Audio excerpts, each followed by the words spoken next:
காத்து தான் சிவம்னு நம்ம சொல்லிட்டோம். இப்போ சிவம் தான் மூலமான கடவுள்னா எதுக்கு முருகப்பெருமானை வச்சிருக்காங்க, எதுக்கு பெருமாளை வச்சிருக்காங்க, எதுக்கு பராசக்தியை வச்சிருக்காங்க, எதுக்கு பிள்ளையார வச்சிருக்காங்க, அப்படி இப்படி நிறைய கேள்விகள் உங்களுக்கு வரும். இது நல்லா தெரிஞ்சுக்கோங்க. இந்த கேள்விகள் எல்லாம் ஏன் வருது அப்படின்னு பார்த்தா, இந்த பூமி அப்படின்றது ஒரு பெரிய நிலப்பரப்பு. இந்த நிலப்பரப்புல அமெரிக்கான்னு ஒரு நாடு இருக்கு, அப்புறம் ஐரோப்பான்னு ஒரு கண்டம் இருக்கு, அதே மாதிரி இலங்கைன்னு ஒரு நாடு இருக்கு, தமிழ்நாடுன்னு ஒண்ணு இருக்கு, இந்தியான்னு ஒண்ணு இருக்கு. அது மாதிரி எப்படி ஒவ்வொரு நிலப்பரப்புக்கும் ஒவ்வொரு பேர்கள் இருக்கோ அது மாதிரிதான் இங்க ஒவ்வொரு இடத்துக்கும் ஒவ்வொரு விதமான கடவுள்களோட உருவத்தை படைச்சிருக்காங்க. ஆனா அந்த அந்த உருவங்கள் மட்டும்தான் வேறுபட்டதே தவிர கண்டிப்பா சக்தி அப்படின்றது எல்லாமே காற்று சம்பந்தப்பட்டதுதான்.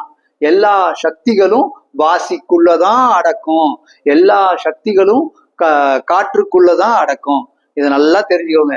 இது எல்லாம் ஒரு விதமா ஒவ்வொரு நிலப்பரப்புக்கு ஏத்தபடி சித்தரிக்கப்பட்ட கடவுள்கள் தானே தவிர இது எதுவுமே காற்றின் அமைப்போட சித்தரிக்கப்பட்ட கடவுள்கள் தான். இதெல்லாமே முருகப்பெருமானும் சித்தரிக்கப்பட்ட கடவுள் தான், எல்லாமே சித்தரிக்கப்பட்ட கடவுள் தான்.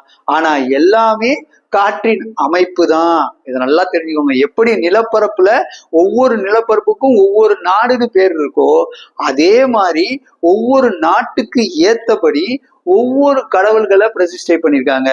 ஆனா எல்லா கடவுள்களுக்கும் ஆதி மூலமானது கண்டிப்பா காற்றுதான். இதை நல்லா தெரிஞ்சுக்கோங்க. இதத்தான் ராமலிங்க அடிகளார் பெருமான் பொதுநல அரசே புண்ணியனே அப்படின்னு காற்றை நல்லபடியா வணங்குறாரு. நல்லா தெரிஞ்சுக்கோங்க.